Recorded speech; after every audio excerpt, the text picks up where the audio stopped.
I've tried to record this video now a few times and I keep stumbling within the first minute, not sure what to say. So I think the best way to do this is just sort of drop my shoulders, relax, and just speak from my heart. So I'm sort of going to try and edit this as minimally as I can because I want this to just be sort of from the heart. This is a video where I'm going to talk about the passing of Bray Wyatt, Windham Rotunda, and sort of tell you how it makes me feel and dealing with the grief of losing what feels like a friend, almost like a family member. Now, I started watching wrestling in maybe 2008, 2009, and as a kid, I wasn't really into football.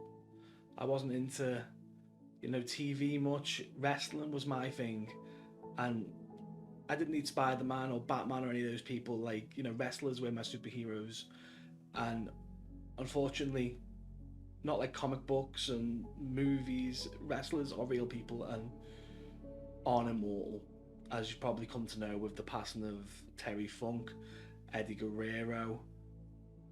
There's just so many superstars over the years who have gone, who have unfortunately left us early in their life. And I understand that a lot of fans, speaking to a few people who dealt with the loss of Eddie Guerrero, it's strange. It's a grieving process that is bizarre. And I think the passing of Bray came at a time in my life when I'm dealing with a sort of my own personal problems. And I think the best thing to do is sort of reach out and speak to people who feel the same. I know one of my best friends, like the godfather of my son, feels the same way because me and him used to always speculate about what was next for Bray Wyatt. The Fiend character came at a time when I'd given up on wrestling. I wasn't really interested much anymore. And in comes this character who sort of recaptures your emotions, recaptures that love you felt for wrestling this whole time. And now suddenly knowing that the story's over, that he's gone, it's difficult to process because he took up such a big part of the television that I enjoyed when I watched wrestling. And even when he wasn't around, when he was injured or when he was sort of redeveloping a new character, I'd think to myself, what's he going to come back as? What is Bray Wyatt going to be? And you'd always trust the process. The guy was truly a creative genius. I speak about him like he was a friend, like I knew him personally, like I knew the guy behind the character. And I think a lot of people do that with Bray Wyatt because that's the kind of superstar he was, in that he encapsulated you in not just the character, but in the man that was Bray Wyatt. I remember the promo he did when he came back after the passing of Luke Harper, Brody Lee, and it was the first time, other than a passing of a wrestler, where I'd cried watching wrestling because it felt like I'd seen an old friend, like I'd watched a friend climb out the dirt with the help of me and so many others who harassed them and bugged them, and it was feeling, if you understand what I mean by that. It was a feeling. It was wrestling at its finest. It was seeing not just the character but the person come back and thank you for your support. And I was so excited to see what came next.